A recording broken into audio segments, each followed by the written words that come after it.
Magandang umaga po sa inyong lahat. Welcome po dito sa aming gawain every Sunday. At nawa po ay ang pagpapala ng Panginoon ay sumaati nawa. Ngayon po ay ako ay magbibigay sa inyo ng opening prayer. Let us all pray and focus our mind and our heart to the Lord. Dakilang Ama, mapagpalang Ama, kayo po ang aming Diyos na buhay. Hindi po kayo nagsasawa sa amin. Pinupuri ka namin at pinasasalamatan, Panginoon. Kayo po ay laging nandyan sa amin. Wala po kaming maiitago sa inyo, Panginoon. Patawarin niyo po kami sa aming mga nagawang pagkakasala sa inyo. At nawa po, Panginoon, ay kami ay maging karapat-dapat na humarap sa inyong harapan. Ngayon po ay idinadalangin ko, tinataas sa inyo ang lahat ng aming mga kapatiran, lalong-lalo na po si Brother Albert na magbibigay ng mga mabubuting balita na nakakatulong sa amin upang kami ay matuto at maituwid ang aming mga dinaraanan. Ganon din po, Panginoon, I also pray for the whole world para po magkaroon ng kapayapaan, para po sa mga disaster na dumarating na natural disaster, tinataas ko po sa inyo, Panginoon. Nanawa naman po, Lord God, ay huwag masyadong magkaroon ng pagdurusa ang mga taong wala po namang kasalanan, Panginoon. Ingatan niyo po lagi ang mga mamamayan, alis niyo po ang tagutom, alis niyo po ang mga paghihirap, Lord God. At nawa po, Panginoon, ay ang kapayapaan sa bawat bansa ay maghari, lalong-lalo na po sa aming bayang Pilipinas at dito po sa UK na aming kinaroroonan ngayon. Ganon din po, itinataas ko rin po sa inyo, Panginoon, ang lahat po ng mga bansa na mayroong mga di pagkakaunawaan. Nawa po, Lord, ay makilala kayo nila at mapagharian ninyo ang bawat bansa upang magkaroon ng kapayapaan. Nawa po sila'y matutong bumalik at magbalik loob sa inyo. At marami pang kaluluwa na mag-join sa amin upang kayo makilala at makita nila ang inyong karangalan, ang inyong kabaitan, ang inyong mga tulong na ibibigay, Panginoon. Lord God, ang aking pong panalangin din ay mga may sakit, nawa po sila'y gumaling, Panginoon. Nawa po ang inyong makapangyarihang kamay ay hipuin sila upang sila'y magkaroon ng comfort at healing, complete healing para galing sa inyo. Ang lahat po ng ito, Panginoon, itinataas namin sa inyo sa ngalan ng inyong anak na si Jesus, nabubuhay at naghaharing kasama niya magpakailanman. Amen.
Psalm 1, 1 to 6. The way of the righteous and the wicked. Blessed is the man who walks not in the counsel of the wicked, nor stands in the way of the sinners, nor sits in the seats of the scoffers. But his delight is in the law of the Lord, and in his law he meditates day and night. He is like a tree planted by streams of waters, that yields its fruits in its seasons, and its leaf does not wither. In all that he does, he prospers. The wicked are not so, but are like chaff that the wind drives away. Therefore, the wicked will not stand in the judgment, nor sinners in the congregation of the righteous. For the Lord knows the way of the righteous, but the way of the wicked will perish. Brothers and sisters, that's the word of the Lord. Ngayon po naman ay let me invite Sister Merly for the inspirational talk.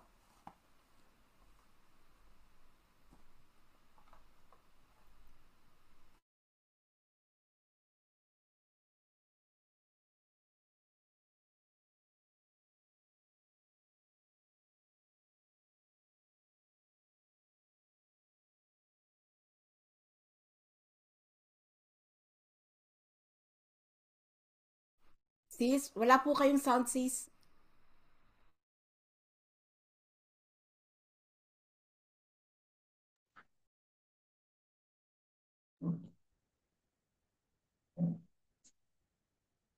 Bago ang lahat, magandang araw po sa inyong lahat. A blessed Sunday po para sa ating lahat sa Pilipinas at sa mga nakikinig. Magandang buhay po sa inyong lahat. Ang aking pong ibabahagi sa inyo ay mula kay Lucas 17 verse 7 to 10. Ipagpalagay ng may katulong na nag-aararo o nag-aalaga ng mga tupa ang isa sa inyo. Ano sasabihin niyo rito pagbalik niyo galing sa bukid?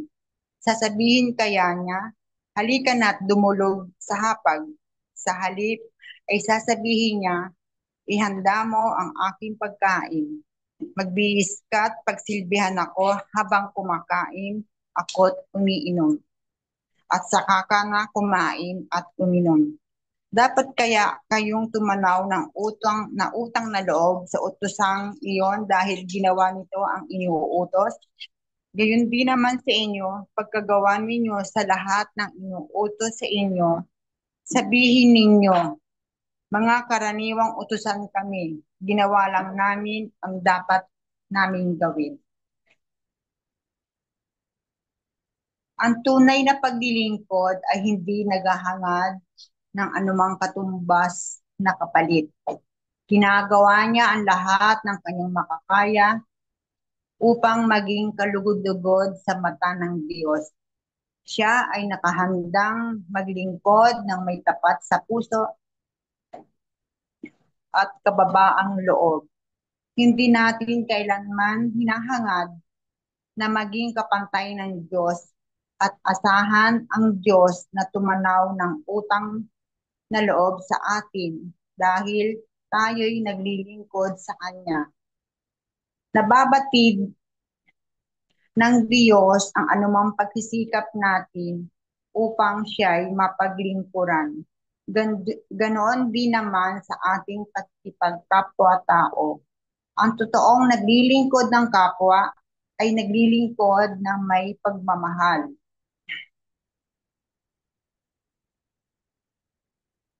At pagmamalasakit. Handa siyang ibahagi ang kanyang sarili at hindi naghihintay ng anumang pagtanaw ng utang na loob. Ang Diyos na ang nakababatid sa laman ng ating puso ang siyang bahalang kumilala at magbigay ng pagpapala sa ating mga ginawang paglilingkod sa kapwa. Ang ating paglilingkod sa Panginoon ay kailangan ito po ay taos-puso sa ating ginagawa. May pagmamahal palagi at mapagkumbaba. Huwag tayong mag-antay ng kapalit, maging matulungin tayo dahil alam ng Diyos ang ating ginagawa. Siya na po ang bahala sa ating mga ginagawang kabutihan para sa ating kapwa. Nawa tayo lahat ay maging handang tumulong sa ating kapwa at magkaroon lagi ng kababaang loob. Hindi tayo dapat magintay ng kapalit dahil nariyan ang Diyos. Alam niya ang ating ginagawa, alam niya ang ating pangangailangan, at iyon ay kanyang ibibigay. To God be the glory.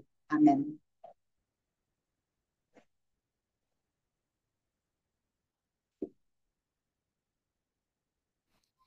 Thank you so much, Sister Merly. At ngayon naman po ay atin na pong maririnig si Brother Albert.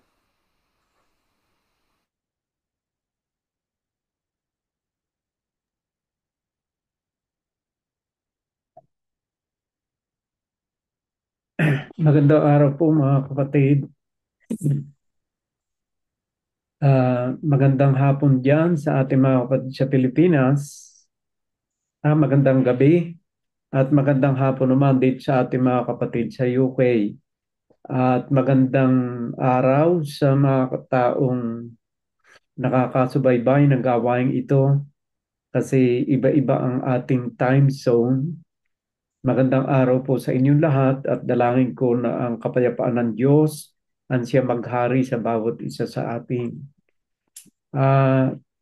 Doon sa binasa ng ating mahal na kapatid ni Sister Merly tungkol doon sa aklat ng Lucas chapter 17 verses 7 to 10 ay maganda po yon at tama naman yung kanyang ibinahagi sa atin na alam po ninyo yung motibo ng ating paglilingkod ay napakahalaga sa Panginoon. Kasi meron po ang Panginoon na wala tayo.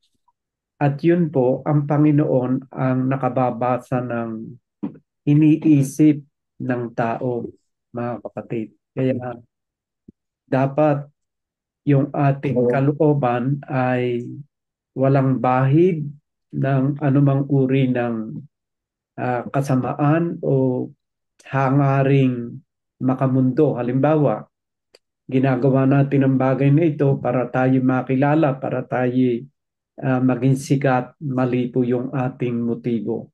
Kundi ang dapat na maging motibo ng bawat isa sa atin, yung paglilingkod na tapat sa ating puso, malinis yung ating puso. Bakit po natin sinasabi ang tungkol sa bagay na ito? Sapagkat ang ating pong pinaglilingkuran ay Diyos na nakakakita ng kabuuan ng ating pagkatao, lalo na po yung motibo ng ating puso. Kung ating pong babasahin sa aklat ng 1 Samuel chapter 16 verse 7, ito po sinasabi. Sa aklat po ng Samuel, pakilagay mo rin Sister Levi sa screen, 1 Samuel, nasaan ba gayon? 1 Samuel chapter 16 verse 7, ito po sinasabi. Ang nagsasalita po rito ay isang propeta at ang sabi po niya rito ay ganito.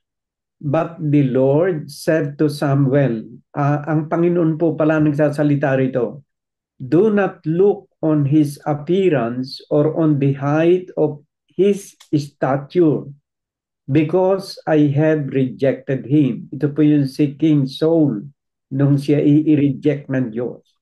For the Lord is not as man sees. Man looks on the outward appearance, but the Lord looks on the heart. Alam po ninyo sa ating paglilingkod, always bear in mind na ang Diyos po ay hindi tumitingin sa outward appearance natin. Ang talagang tinitingnan ng Diyos sa uri ng ating paglilingkod ay ang kaibuturan ng ating puso. Kung ano ang motibo na nagtutulak sa atin kung bakit tayo naglilingkod sa Kanya. Mahalaga po yung kasi siya po nakababasa ng isip at ng puso ng tao. Basahin po natin sa aklat ng Jeremiah chapter 17 verse 10. Ito po sinasabi. At sabi po rito sa Jeremiah chapter 17, verse 10. Ito po sinasabi. I, the Lord, search the heart and test the mind to give every man according to his ways, according to the fruit of his deeds. Ang Diyos po pala ang sumasaliksik sa puso ng tao para siya magbigay ng kaukulang kabayaran sa lahat ng ating mga ginagawa. Alam po kasi ng Diyos ang nilalaman ang ating puso.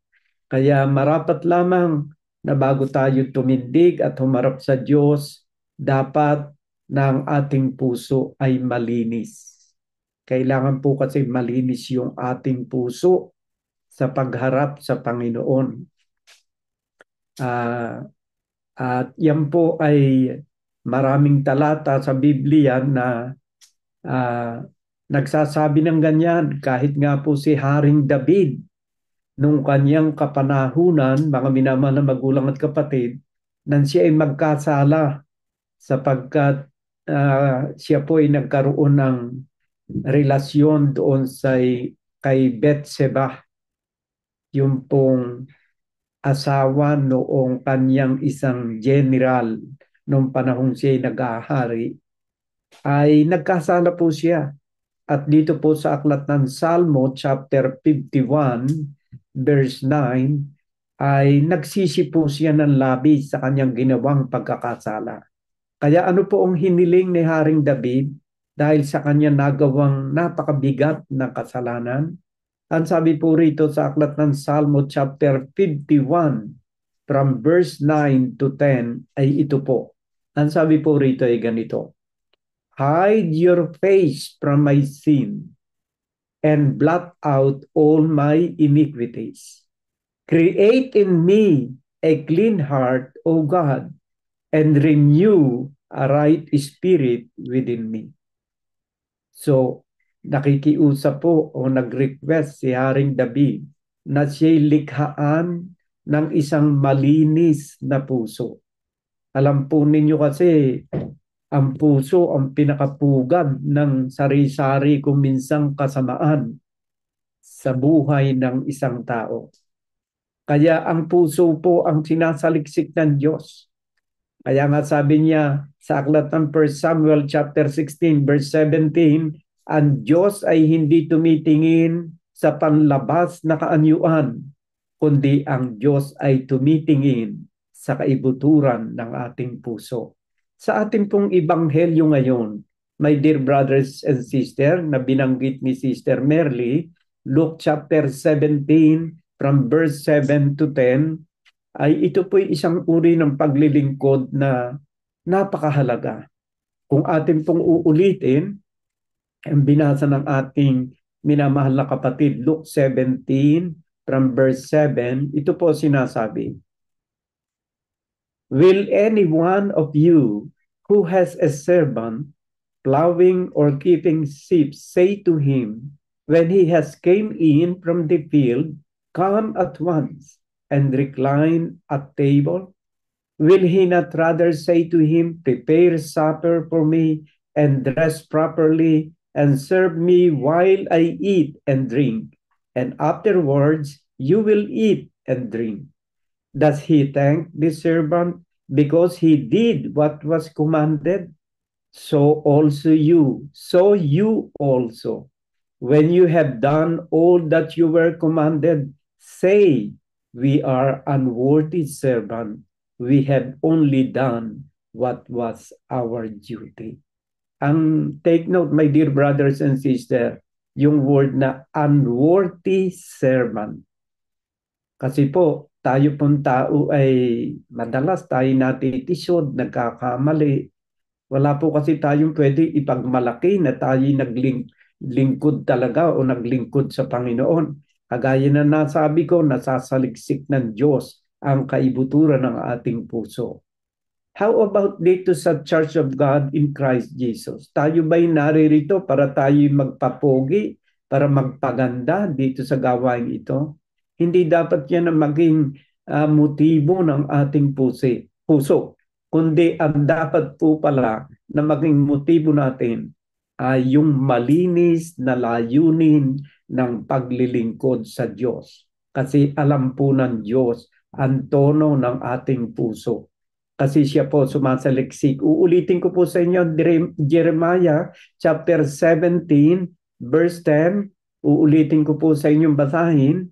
I, the Lord, search the heart and test the mind, to give every man according to his ways, according to the fruit of his deeds.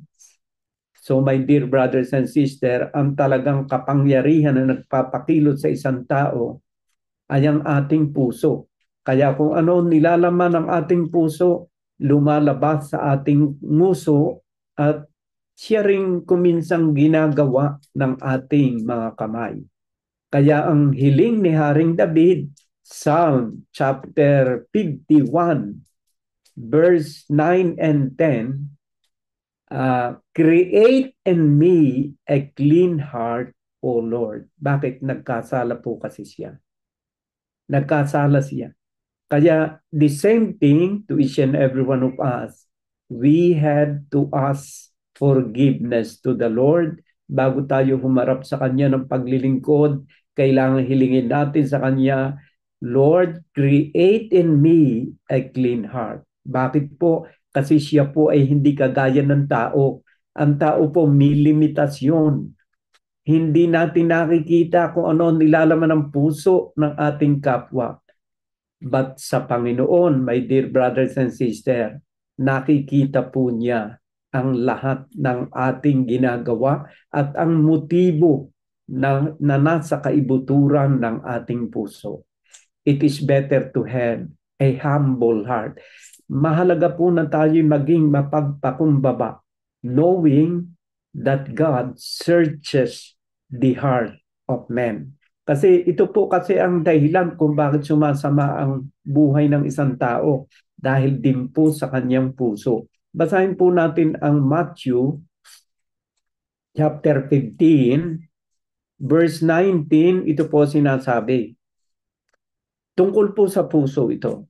Ang sabi po ay ganito, for out of the heart came evil thought, murder, adultery, sexual immorality, theft, false witness, slander. These are what defile a person. Ito raw po pala ang nagpapasama sa isang tao. So mahalaga po na ang pusong ito ay maialay natin sa Diyos upang magkaroon ng magandang layunin. Unang-una po, my dear brothers and sisters, ay sa paglilingkod sa Kanya. Mahalaga po yon, sa paglilingkod sa Kanya.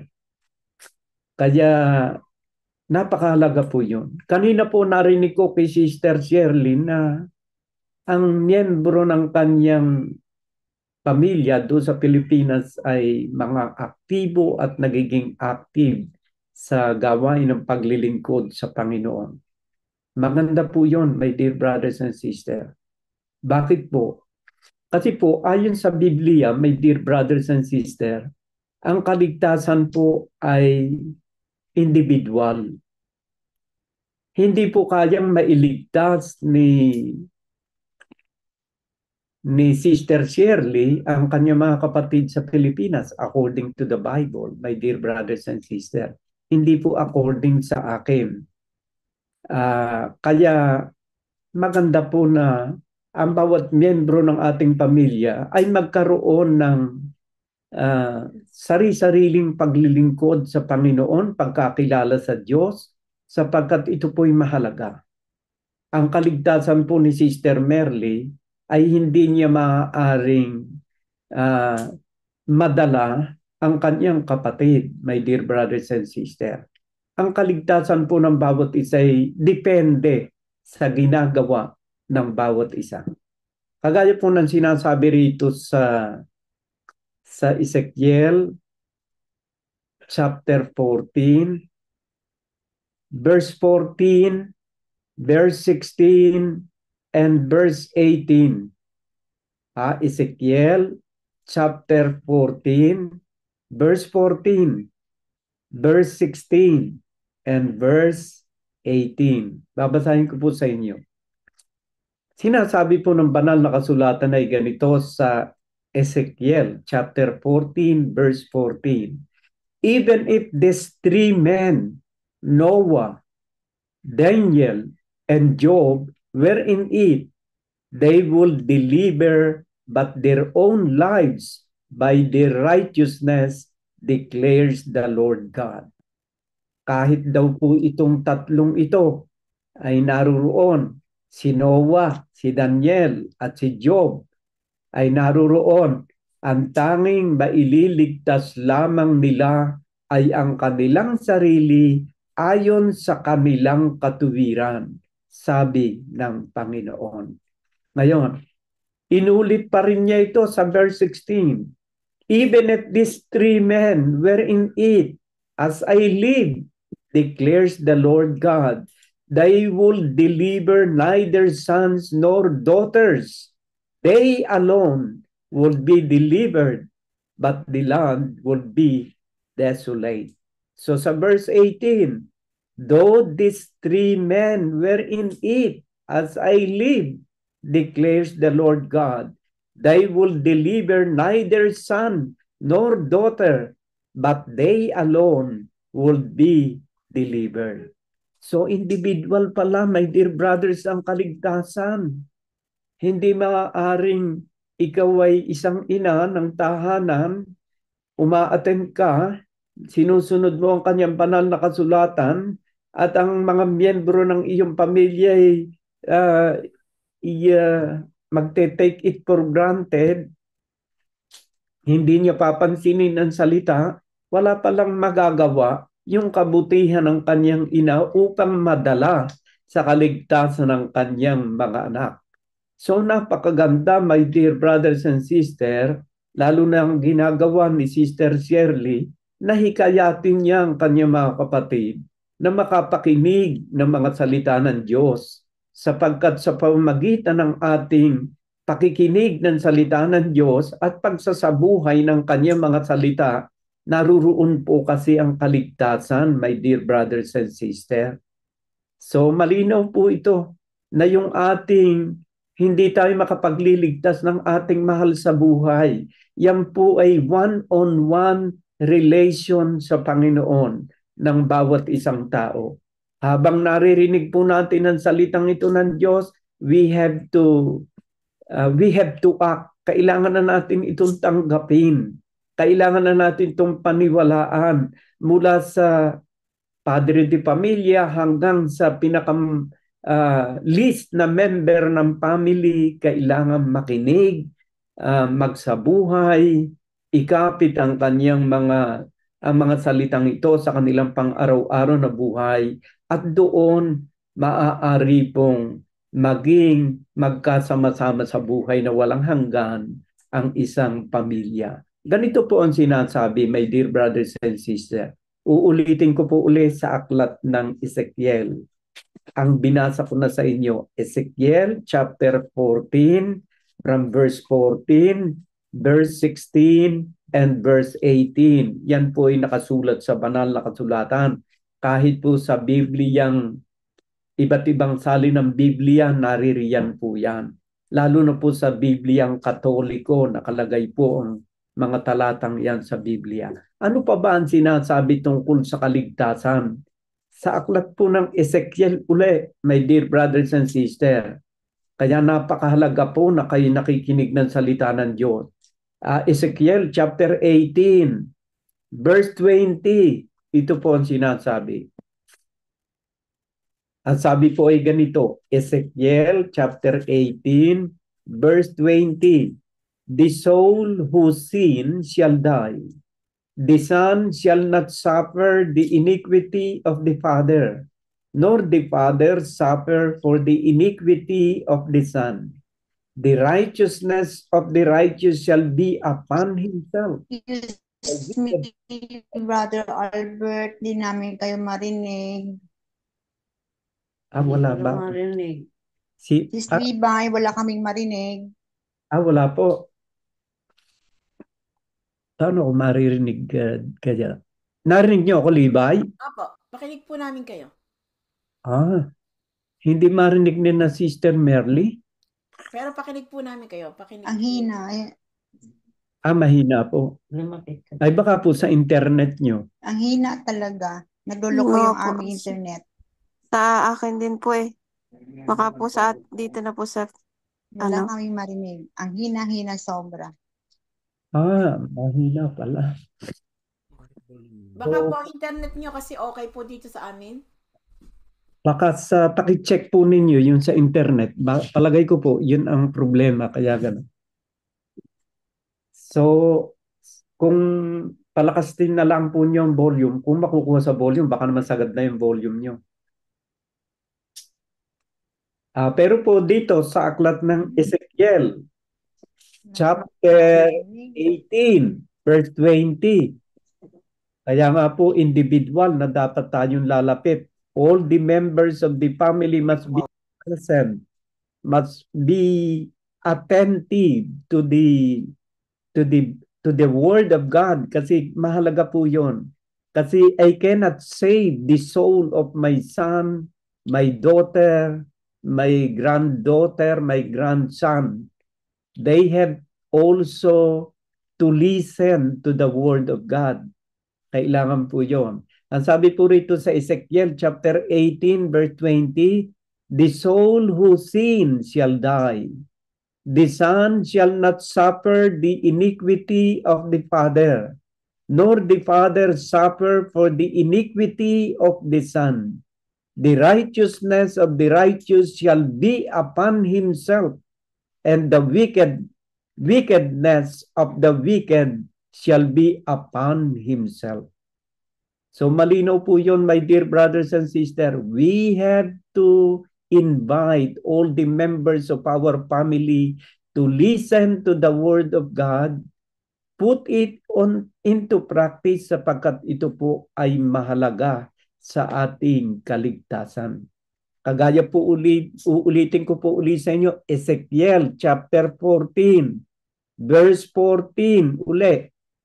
Even if these three men, Noah, Daniel, and Job, were in it, they will deliver but their own lives by their righteousness, declares the Lord God. In verse 16, even if these three men were in it, as I live, declares the Lord God, they will deliver neither sons nor daughter. They alone will be delivered, but the land will be desolate. Sa verse 18, though these three men were in it, as I live, declares the Lord God, they will deliver neither sons nor daughter, but they alone will be delivered. So malinaw po yun, my dear brothers and sisters. Bawat isa must take their responsibility. Merong responsibilidad ang bawat isa na makinig ng salita ng Diyos para sa kanilang kaligtasan. So it is better for the parents to teach their children. But how could a parent teach their children about the teaching of the Lord if they will not listen? Alam po ninyo, merong batas naman dito sa New Testament. Sa aklat ng Efeso chapter 6 from verse 1, utos po ito ng Diyos. Children, obey your parents in the Lord, for this is right. Honor your father and mother. This is the first commandment with a promise, that it may go well with you and that you may live long in the land. At sa verse 4, this is the responsibility of the parents. Fathers, do not provoke your children to anger, but bring them up in the discipline and instruction of the Lord. But how could you bring up your children to the discipline and instruction of the Lord kung kayong parents ay hindi nakakaintindi ng salita ng Diyos. If the parents are ignoring the Word of God, how could you teach this teaching of our Lord Jesus Christ to your children and grandchildren? So it is the obligation of the parents. It is a must. Kailangan ito sa isang magulang, lalo na sa magulang na kumikilala sa Diyos, to teach their children according to the instruction of the Lord. Yun po ang sinasabi rito ng banal na kasulatan. So as a parents, we have a responsibility toward our children to teach them, or rather to invite them to join us so that they will also have the chance to listen to the Word of God. Yan po ang sinasabi ng banal na kasulatan, my dear brothers and sisters. So maganda po yun. Tayo po ang kaligtasan, kagaya na nasabi natin, okay, nandun na tayo, pwede natin ipanalangin ng ating mga mahal sa buhay. Maganda po yun. Ipanalangin natin sila na hipuin din ang kanilang puso at maantig ang kanilang puso na makinig din ng salita ng Diyos. Alam po ninyo sa ating kapanahunan, sa kasalukuyan, nowadays, napakarami pong distraction sa ating paligid. Everywhere. At yan po ay ginagamit ng espiritu ng kaaway upang mailayo ang ating pandinig sa salita ng Diyos. Kaya, my dear brothers and sisters, isang panawagan ng Diyos. Kailangan po tayo'y makinig ng salita ng Diyos. Revelation chapter 1 verse 3, ito po sinasabi, "Blessed is the one who read aloud the words of this prophecy, and blessed are those who hear and who keep what is written in it, for the time is near." So mahalaga po ang pagbabasa ng salita ng Diyos. Mahalaga po ang pakikinig ng salita ng Diyos. Ngunit higit na mahalaga kung ating pong ikakapit sa ating buhay ang ating binasa, ang ating narinig. Bakit po? Because the time is near. Tayo po ay nasa huling bahagi na, my dear brothers and sisters. Ang ating pong kapaligiran ay nasisira na. Ang ating earth na ginagalawan ay nagkakaroon na ng mga abnormal na palatandaan na ang ating mundo ay nasisira na, my dear brothers and sisters. And that is the sign that we are getting nearer to the end. Malapit na tayo sa katapusan, although it takes 1,000 years more, my dear brothers and sisters. But according to the Bible, for the time is near. Alam po ninyo, yung malapit sa Biblia na sinasabi, yun naman ay hindi sa araw ng kinabukasan lang, kundi kung ating pong babasahin ng kasaysayan ng daigdig na billion years na tayo, ay tayo po'y nasa malapit ng. Kasi po, ayon sa mga scientists, ang mundo po ay maaring nasa 13 billion years na. At yun namang mga sun o yung araw na tumatanglaw sa ating mundo ay ayon sa mga scientists ay tumatagal lang ng 5 billion years ang sun. Kasi nagkakaroon po ng pagsabog sa kalawakan yung mga araw kasi meron pong range ng kanilang buhay sa kalawakan. So my dear brothers and sisters, ito'y palatanda na tayo malapit na pagkatapos ng mga billion years na lumipas na sa ating mundo. So my dear brothers and sisters, yan po'y mga bagay na nasa kamay ng mga scientists yan, yung pag-aaral tungkol sa bagay na yan. Pero ang ating pong higit na mahalaga na dapat na pag-aralan sa kasalukuyan ay ang kaligtasan ng ating kaluluwa.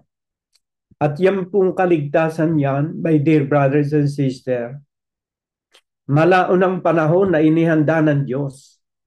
Hindi pa man tayo isinisilang na andyan na ang napakagandang plano ng Diyos. Have you ever asked to yourself, my dear brothers and sisters, about the plan of God to your life? May planong napakaganda po ang Diyos sa ating buhay. Kanina nga, napansin ko yung mga sinabi ng ating mga minamahal na kapatid na sila'y hindi handa. Sila ay, tawag dito, masama ang pakiramdam. Parang kagaya ko rin, meron din ako. Pero sa katayuan po kasi, sa akin pong katayuan, wala po yun eh. Kasi kahit po masama ang pakiramdam ko, hindi ako maaaring pumalya, my dear brothers and sisters. Sa kalinisan ng aking hangarin na makapagligtas ng kaluluwa ng aking mga minamahal na kapatid, kahit po ako'y inaapoy ng lagnat, ako po ay nagpipreach. Katunayan po yung kating-kati ito, lalamunan ko, pero okay. At hindi po iyan nakakapigil sa akin kahit ako ay nag-holiday kami sa Madrid. Ay makakapigil sa akin para maglingkod sa Panginoon. Meron po akong time na maglingkod. Kahit ako'y nasa Madrid, kami po'y nag-holiday, pero hindi po nagiging hadlang sa akin yon. At maaari po sa plano namin kung kami makakapag-holiday din sa Pilipinas, hindi rin po makakahadlang sa akin ang pag-holiday ko sa Pilipinas. Basta umattend kayo at sa abot ng aking makakaya, higit sa lahat ay sa tulong ng Panginoon, makikita ninyo ko sa Zoom. Makikita ninyo ako sa Zoom kahit ako'y saan naruroon. Kahit po ako'y nagsasama sa football ng aking mga apo rito, malakas naman ang signal nitong aking cellphone, makakasama pa rin niyo ako sa Zoom kahit ako nasa loob ng kotse. So my dear brothers and sisters, yan po yung aking malaking pagkakaiba ng katayuan. Bakit ko po ginagawa ito?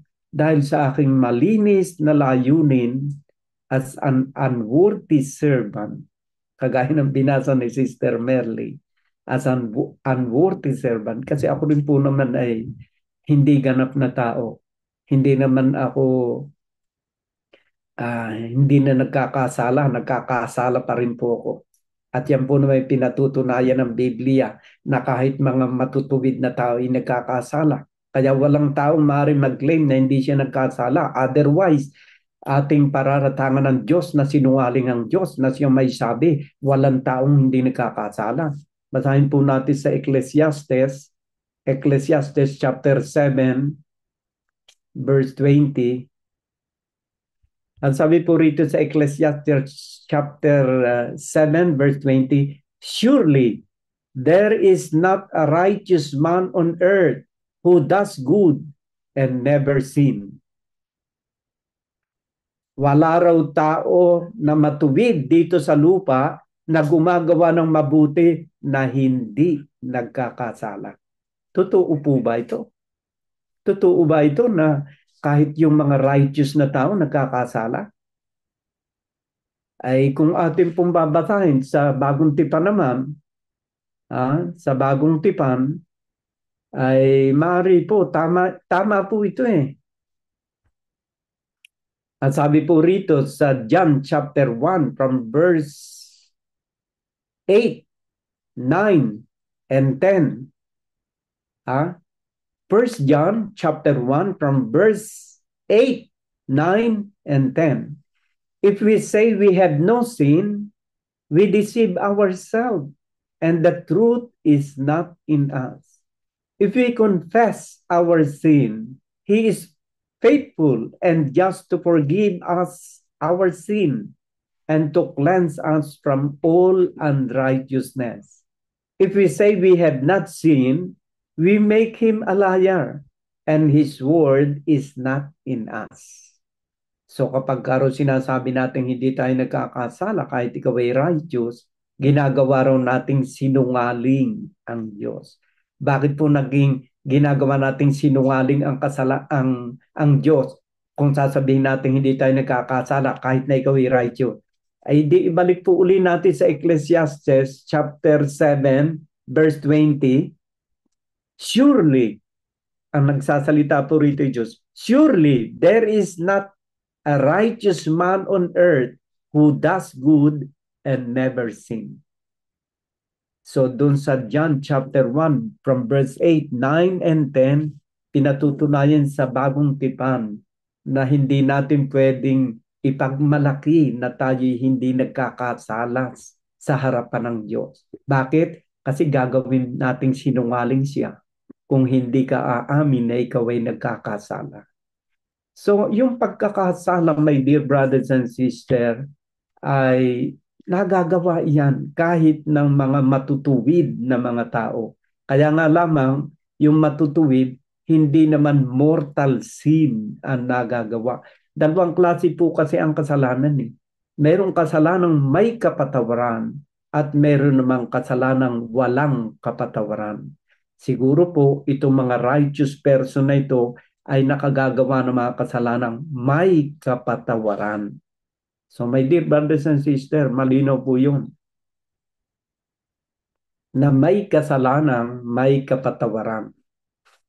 Meron po yan. Sa Biblia po, merong kasalanang walang kapatawaran at may kasalanang may kapatawaran. Ito po, sa aklat po ng 1 John chapter 5 verse 16. If anyone sees his brother committing a sin not leading to death, yun po pala yung term dito ng Bible. A sin not leading to death.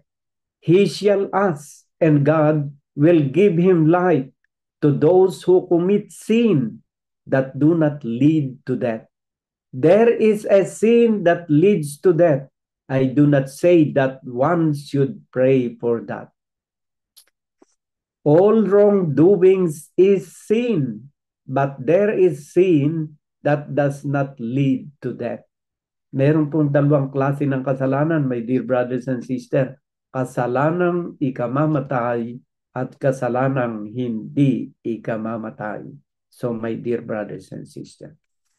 So malinaw po na ang Biblia po sinasabi kahit tayo righteous, hindi pa rin tayo talaga immune na magkasala. Meron pa rin pagkakataong nagkakasala. And the Bible says so. Sinabi po yan ng Biblia sa Ecclesiastes chapter 7 verse 20. Kaya wala tayong maaaring i-reason sa Panginoon na ipagyayabang na ako'y kahit kailan hindi ako nagkasala. Otherwise, you are making God a liar. Sapagkat siya po may sabi na walang taong matuwid na hindi nagkakasala. So my dear brothers and sisters, napalayo tayo ng palayo na to sa topic ni Sister Merly. Actually, my dear brothers and sisters, gusto ko ipaunawa sa inyo na every time na meron pong nag-IT dito sa gawain, wala po akong prepared na topic sa bawat isa sa inyo. Ang akin pong ginagawang topic ay kung ano yung narinig kong isinyer ng kahit na sino at hindi ko naman alam kung ano isi-share nyo sa araw ng linggo. At ngayong araw na ito na i-share ni Sister Merly yung tungkol sa Luke 17 from verse 7 to 10, and that is pertaining to the unworthy servant. Tungkol po yan sa unworthy servant. Kasi noon meron tayong tawag dito, meron kami noong recordings na ang title is Unworthy Servant. Kaya natatandaan ko po yun. At meron po kami mga video tungkol dyan. So my dear brothers and sisters, yun po ang mahalaga sa atin, yung tono ng ating puso sa ating paglilingkod. Bakit po? Kasi ang Diyos ay iba kaysa sa tao. Ang tao tumitingin sa kisig na panlabas na anyo. Pero ang Diyos, tinitingnan niya na mahalaga ay ang puso. Uulitin ko sa inyo para matandaan nyo. 1 Samuel 6, chapter 16 verse 17. Ito po sabi, "But the Lord said to Samuel, do not look on his appearance or on the height of his stature." Stature ba yun? "Because I have rejected him. For the Lord sees not as man sees. Man looks on the outward appearance, but the Lord looks on the heart." Ang mahalaga po ay yung puso ng tao. Ngayon po, tungkol do sa plano ng Diyos. Alam po ba ninyo, my dear brothers and sisters, long time ago, bago pa tayo lumabas sa daigdig na ito, bago pa tayo ipinanganak ng ating mga magulang, naandyan ang napakagandang plano ng Diyos sa bawat isa sa atin. Nandiyan na, nakatatag na. Alam po ninyo, kung kayo magpapatayo ng isang bahay, yung plano po, nauuna po yung plano bago itayo ang bahay. At kung ano nakalagay sa plano, yun po magiging hitsura ng bahay. Kaya doon sa mga nagko-construct ng building, makikita po natin, nakapicture na, hindi pa man ginagawa at hindi pa nailalagay ang pundasyon, ay nakapicture na yung building na kanilang itatayo sa harap noong kalsada. Nakikita na natin, ito pala yung itatayo. The same thing with us. May plano ang Diyos tungkol sa ating buhay at kung ipipicture natin ang plano ng Diyos, napakaganda. Napakaganda po ng picture ng kanyang plano na kung ito po ay matutupad sa ating buhay, ay nakatitiyak tayo na magkakaroon tayo ng magandang ng buhay na walang hanggan. Ano ba ang plano ng Diyos? Basahin po natin sa aklat ng Efeso chapter 2 verse 10. Ito po sinasabi. Efeso chapter 2 verse 10. "For we are His workmanship, created in Christ Jesus for good works, which God prepared beforehand, that we should walk in them." So ito po yung plano ng Diyos sa ating buhay. Kung tatagalugin po natin ito po sinasabi sa aklat po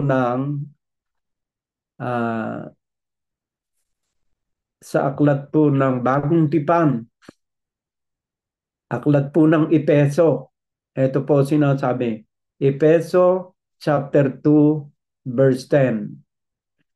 "Sapagkat tayo'y kaniyang gawa na nilalang kay Kristo Jesus para sa mabubuting gawa na mga inihanda ng Diyos ng una upang siya nating lakaran." So mapapansin po natin dito, mga inihanda ng Diyos ng una. Kaya bago pa nga po tayo ipinanganak, my dear brothers and sisters, na andito na ang napakagandang plano ng Diyos sa ating buhay. At ang sinasabi rito, upang siya nating lakaran. Kumbaga sa plano, upang siya nating gawain. Gawain. Kaya kung ang building ay ganun, ang yari, yun ang gagawin ng inhinyero, ng arkitekto. Kanyang gagawain kung ano yung nakatakdang larawan ng kanyang plano. At ito po ang dapat na mangyari sa ating buhay. Sapagkat tayo'y kanyang gawa. Tayo po'y nilikha ng Diyos. Nilikha tayo ng Diyos with purpose. Mayroon pong kahulugan ang ating buhay kaya tayo nilikha ng Diyos. Na nilalang kay Kristo Jesus para sa mabubuting gawa. Ay ano po ba yung mabubuting gawa na dapat nating lakaran? Ano ba yung mabubuting gawa na dapat nating isabuhay para yung dakilang planong ito ng Diyos ay magkaroon ng katuparan sa bawat isa sa atin? Ito po ang sinasabi naman sa aklat ng Roma. Aklat po ng Roma. Saan ba yung Roma?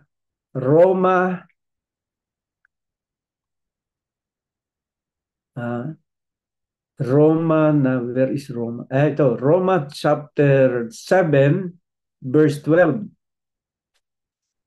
"Kaya nga, ang kautusan ay banal, at ang turo ay banal, at matuwid at mabuti. So alin po yung mabuti na plano ng Diyos na dapat nating lakaran? Yung pong kanyang mga utos, yung kanyang kautusan. Sapagkat ayon dito, ang kanyang kautusan ay banal at ang utos ay banal at matuwid at mabuti. Meron po kasi tayong iniisip sa ating sarili na pangtaong kabutihan. Hindi po iyon ang makapagliligtas sa atin. Ang makapagliligtas po sa atin ayon sa plano ng Diyos, yung kanyang kabutihan na itinakda sa atin. At ano po yung kabutihan na itinakda ng Diyos para sa atin? Yung kanyang mga utos, my dear brothers and sisters.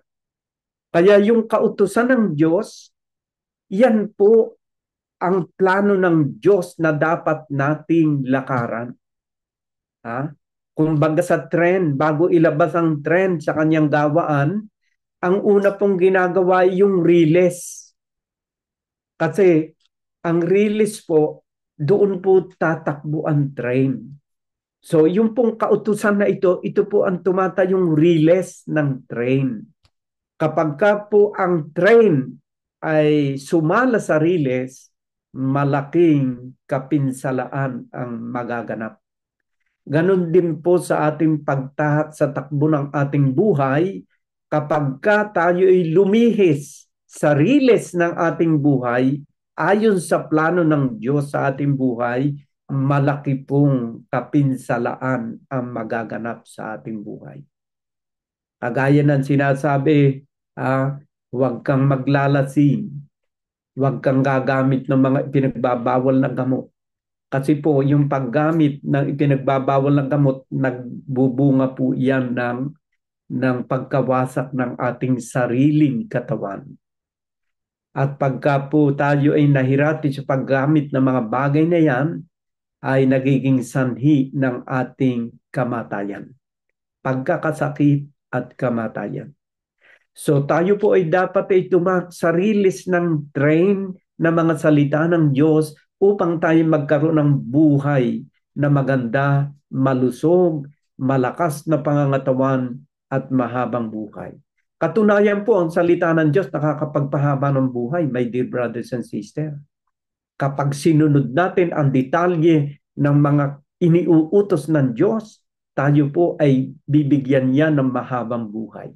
Napakarami pong kautusan. Huwag kang makikiapid, huwag kang papatay, huwag kang magnanakaw. Lahat pong yan nakasulat sa banal na kasulatan na riles na dapat nating lakaran. At sa ating paglakad, pagtahak sa mga kautosang ito ng Diyos, ang dulo po niyan ay kaligtasan ng ating kaluluwa. Kagaya na nasabi ko sa inyo, my dear brothers and sisters, ang salita ng Diyos nakapagdudugtong ng ating buhay. Basahin po natin sa aklat ng Kawikaan, chapter 3, from verse 1 and 2. Ito po sinasabi. Anak ko, huwag mong kalimutan ang aking kautusan, kundi ingatan ng iyong puso ang aking mga utos, sapagkat karamihan na mga araw at mga taon ng buhay at kapayapaan ay madadagdag sa iyo. Gusto mo bang madagdagan at humaba ang iyong buhay? Sundin mo, kapatid, ang lahat ng mga ipinag-uutos ng Diyos. Sapagkat ang lahat ng mga ipinag-uutos ng Diyos ay mabuti. At ang kabutihang yan ay para sa iyong kaligtasan. Sa wakas, my dear brothers and sisters, dapat nating tanggapin ang payo ng banal na kasulatan sa bawat isa sa atin. At ito po ang payo ng banal na kasulatan. Sa aklat po ng Mangangaral, chapter 12, from verse 13 to 14, ito po sinasabi. Ito ang wakas ng lahat ng bagay. This is the conclusion of our life, my dear brothers and sisters. Lahat ay narinig. Ikaw ay matakot sa Diyos at sundin mo ang kaniyang mga utos, sapagkat ito ang buong katungkulan ng tao. That is, yan po ang kabuuan ng ating buhay dito sa daigdig upang magkaroon ng katuparan ang napakagandang plano ng Diyos sa bawat isa sa atin. Sundin mo ang kanyang mga utos sapagkat ito ang buong katungkulan ng tao. Ito po ang ating katungkulan kaya tayo'y nabubuhay upang sundin ang kanyang mabubuting kautusan.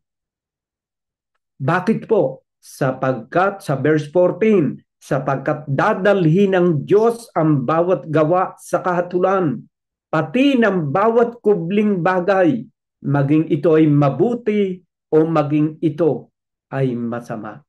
Mas maganda po piliin natin na ang ating lakaran at ang ating gampanan ay ang kabutihan na nasasaad sa banal na kasulatan. Ang mabuti po ay ang sundin ang kanyang mga kautusan sa ating buhay. Dahil sa ito ang kabuuan ng katungkulan ng bawat isa sa atin. Sa ating buong buhay, lumakad tayo na may kaayusan sa pamamagitan ng pagsunod sa kanyang mga kautusan na ibinibigay sa atin every time na tayo nakikinig ng kanyang banal na salita. Kumapit kayo ng mahigpit sa kanyang mga banal na salita sapagkat naririto ang buhay na kanyang iniaalok sa atin.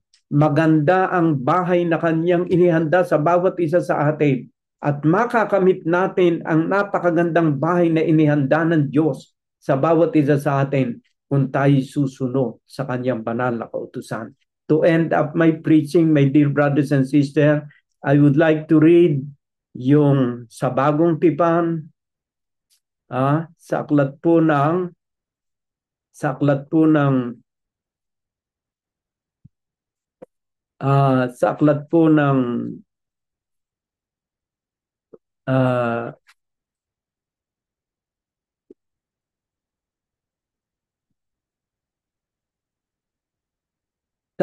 ng Juan chapter 14 verses 1 and 2 and 3, ito po sinasabi, merong talagang inihandang tahanan para sa atin kung tayo magpapakatuwid sa kanyang landas na ipinagkakaloob sa atin at yan nga po ang kanyang mga kautusan. Huwag magulumihanan ang inyong puso. John chapter 14 verses 1, 2, and 3. Maaari po ninyong tingnan ito sa inyong Biblia. Huwag magulumihanan ang inyong puso. Magsisampalataya kayo sa Diyos at magsisampalataya naman kayo sa akin. Ang nagsasalita po rito ay ating Panginoon Jesucristo. Sa bahay ng aking Ama ay maraming tahanan. Kundi gayon ay sinabi ko sana sa inyo, sapagkat ako'y paroroon upang ipaghanda ko kayo ng dakong kalalagyan. At kung ako'y pumaroon at kayo maipaghanda ng kalalagyan, ay muling paririto ako. At kayo'y tatanggapin ko sa aking sarili upang kung saan ako naroroon, kayo naman ay dumuon. Sino po ang babalikan ng ating Panginoon Jesucristo na kanyang ipinaghanda ng napakagandang tahanan sa kabila? Ang sabi po rito, huwag magulumihanan ng inyong puso, magsisampalataya kayo sa Diyos. Magsisampalataya naman kayo sa ating Panginoong Jesucristo. Ang pananampalatayang matuwid na naaayon sa kanyang mga aral, ito makapaghahatid sa atin sa buhay na walang hanggan. Basahin po natin ang 1 Corinthians chapter 15. 1 Corinthians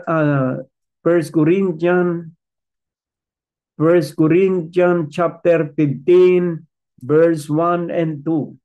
Ngayoy ipinatatalastas ko sa inyo mga kapatid ang ebanghelyo na sa inyo'y aking ipinangaral, na inyo naman tinanggap na siya naman ninyong pinananatilihan. Sa pamamagitan naman ito'y ligtas kayo kung matyagan ninyong iingatan ang salitang ipinangaral ko sa inyo, maliban na kung nagsisampalataya kayo, nagsisampalataya ng walang kabuluhan.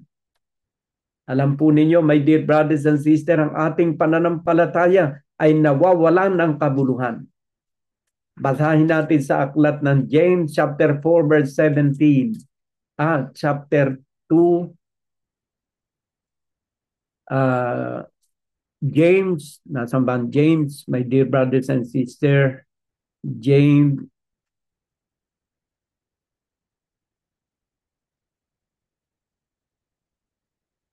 James chapter 26, nagsisampalataya ng walang kabuluhan. Yan po yung aking binasa. Maliban na lang kung nagsisampalataya kayo ng walang kabuluhan. 1 Corinthians chapter 15 verse 2.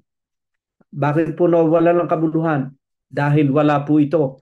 James chapter 2 verse 26. Sapagkat kung paano ang katawan na walang espiritu ay patay, gayon din naman ang pananampalataya na walang gawa ay patay. So ang atin po palang pananampalataya kung walang lakip na gawa, walang kabuluhan. Upang magkaroon ng kabuluhan at ikaw'y makaisa sa kaligtasan, isabuhay natin ang salita ng Diyos.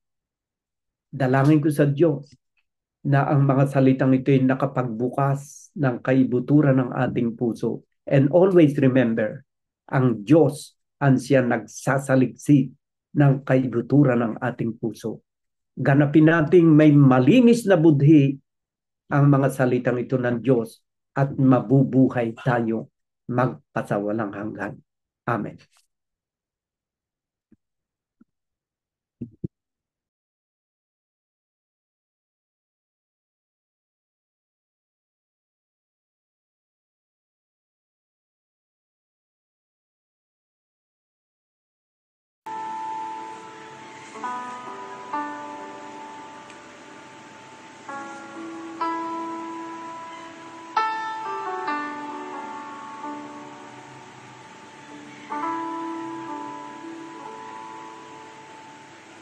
You are the world that God beginning, one with God the Lord Most High.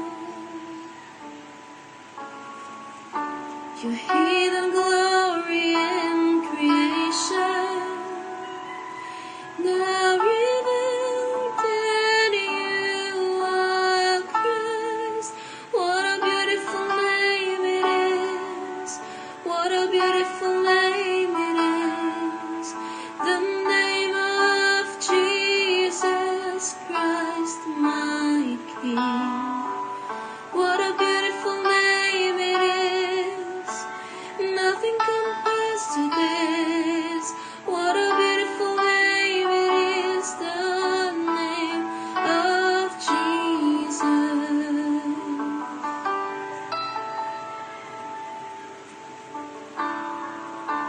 You didn't want heaven without us, so Jesus, you brought heaven down.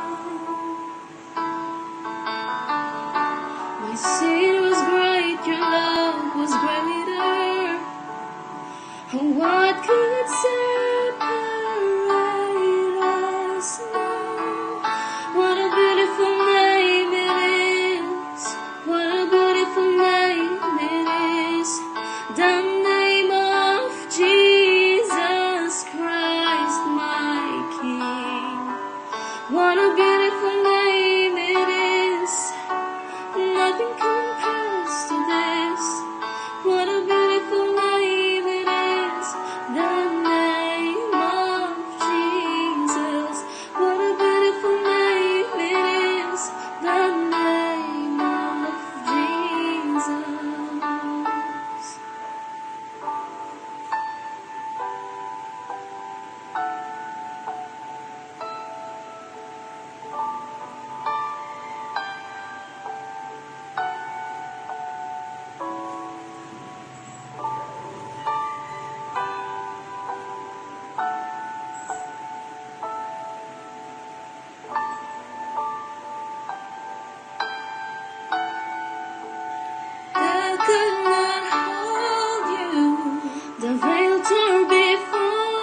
to this. What a beautiful name it is, the name of Jesus. What a beautiful name it is, the name of Jesus. The name of Jesus.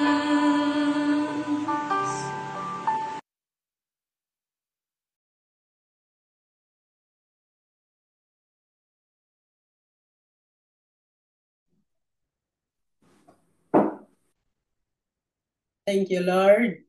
Sa araw na ito, Panginoon, dahil nandito naman po kami, Panginoon, at muli na naman po naming nagampanan ang aming tungkulin, Panginoon, upang makinig ng inyong mga banal na salita, Lord. At maraming salamat po, Lord, sa pagbibigay ninyo sa amin ng lakas ng pangangatawan, Panginoon, sa buong isang linggo, Panginoon, sa paggabay at sa pagproteksyon ninyo sa amin, Lord. Maraming salamat po, Lord. Maraming salamat po, Lord, sa pagbibigay rin ninyo ng lakas ni Brother Albert, Panginoon, pagbibigay ninyo ng kanyang mga kaalaman, Panginoon, upang maibahagi niya sa amin ang inyong mga banal na salita, Lord. Itinataas ko po sila sa inyo, Panginoon, silang mag-asawa, Panginoon, na palagi niyo silang bigyan ng malusog na pangangatawan, Panginoon, at ilayo niyo sila lagi sa mga kapahamakan, Panginoon, sampu ng kanilang pamilya, Lord. Lord, itinataas ko rin po sa inyo ang iba ko pang mga kapatid dito sa Church of God in Christ Jesus, Panginoon. Naway bigyan niyo po kami, Panginoon, ng lakas ng pangangatawan lagi, Panginoon. Ilayo niyo po kami sa mga kapahamakan, Panginoon. At naway bigyan niyo po kami, Panginoon, ng... At maraming salamat po, Lord, sa mga blessings na aming natatanggap sa araw-araw, Panginoon. Lord, nagtitikluhod po kami sa inyo, Panginoon, na naway pakinggan ninyo ang aming mga panalangin sa inyo, Panginoon, sa araw-araw naming panalangin, Panginoon, sa paghingi namin sa inyo, Panginoon, ng mga kapatawaran sa aming mga kasalanan, Lord. At pagpapasalamat din po, Lord, sa mga biyaya naming natatanggap sa araw-araw, Panginoon. Maraming salamat po, Lord.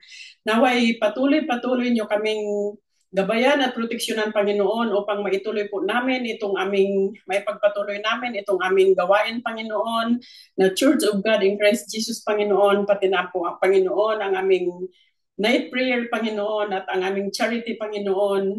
Naway may pagpatuloy namin, Panginoon, bigyan niyo po kami, Lord, ng lakas ng pangangatawan sa aming paghahanap buhay, Panginoon, upang makapamahagi kami, Panginoon, sa aming kapwa na mga nangangailangan, Lord. At itinataas ko rin po sa inyo, Panginoon, ang lahat ng aming mga pamilya, Panginoon, kung saan man silang dako ng daigdig, Panginoon. Itinataas ko po sila sa inyong lahat, Lord. Ganon din po, Lord, itinataas ko rin po sa inyo ang buong pamilya ko, Panginoon. Kayo na po ang bahala sa amin, Lord, sa aming lahat mag-anak, Panginoon. Itinataas ko na po, ibinibigay ko na po sa inyo, Panginoon, kung ano man po ang aming mga kapalaran, Lord. Kayo na po ang bahala, Panginoon. Kung ano man po, Lord, ang mga plano ninyo sa amin, Panginoon, buong puso ko pong tatanggapin, Panginoon. Maraming salamat po, Lord. Naway gabayan niyo po kami palagi. Gabayan niyo po pati itong aking alaga, Lord. Naway maging mahinahon siya, Lord. At patuloy na gumagaling itong kanyang mga sugat, Lord. Ganon din po, Lord. Itinataas ko rin po sa inyo ang aming bansa, Panginoon. Pati na po, Panginoon, ang mga nasalanta ng mga kalamidad, Lord, ang lahat ng mga taong may mga karamdaman, Panginoon. Hipuin niyo po sila, Panginoon, sa pamagitan ng inyong makapangyarihang kamay, Panginoon. Naway mapagaling niyo po silang lahat, Panginoon. Pati na po, Lord, ang lahat ng mga taong mga nagugutom, Panginoon. Proteksyonan at gabayan niyo po sila lagi, Panginoon, para maibsan po ang kanilang mga gutom, Lord. At ang lahat ng mga taong nagsuffer, Panginoon, sa mga nagdaang mga baha, Panginoon. Naway makabangon sila kaagad, Panginoon, at naway may pagpatuloy din nila ang paniniwala nila sa inyo, Panginoon, na magiging tama ang paniniwala nila sa inyo, Panginoon. Naway may pagpatuloy nila ang kanilang mga buhay, Panginoon, upang maging maayos ang kanilang pamumuhay, Lord. Ganon din po, Lord, itinataas ko po sa inyo ang aming bansa, Panginoon. Naway liwanagan at hipuin niyo po ang kanilang puso, Panginoon, at ang kanilang kaisipan, Panginoon, sa mga namumuno, Panginoon. ng aming bansa, Panginoon. Naway maging maayos, Panginoon, at maalis na po ang mga hidwaan, Panginoon, sa aming bansa, Lord. Kayo na po ang bahala, Lord, sa aming bansa, Panginoon, sa mga nangyayari ngayon, Panginoon. Kayo na po ang bahala, Lord. Itinataas po namin sa inyong Panginoon ang buong-buo, Panginoon. Kung ano man po, Panginoon, ang mga plano ninyo, Panginoon, naway maging maayos po, Panginoon, ang aming bansa, Panginoon, ang mga kaguluhan na nangyayari, Lord. Maraming salamat po, Lord, sa araw na ito, Panginoon.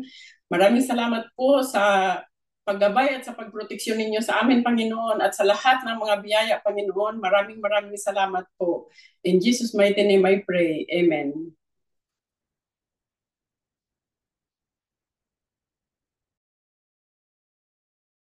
Kapatid, let's thank the Lord. I come before you today, and there's just one thing that I want to say. Thank you, Lord. Thank you, Lord, for all you've given to me, for all the blessings that I cannot see. Thank you, Lord. Thank you, Lord. With a grateful heart, with a song of praise, with an outreach arm, I bless your name. Thank you, Lord. I just want to thank you, Lord. Thank you, Lord. I just want to thank you, Lord. Thank you, Lord, for all you've done in my life. You took my darkness and gave me a light. Thank you, Lord. Thank you, Lord. You took my sin and my shame. You took my sickness and healed all my pain. Thank you, Lord. Thank you, Lord. With a grateful heart, with a song of praise, with an outstretched arm, I bless your name. Thank you, Lord. I just want to thank you, Lord. Thank you, Lord. I just want to thank you, Lord. Thank you, Lord. Maraming salamat po sa inyong lahat at hanggang sa isang linggo po. Have a blessed weekend ahead. God bless.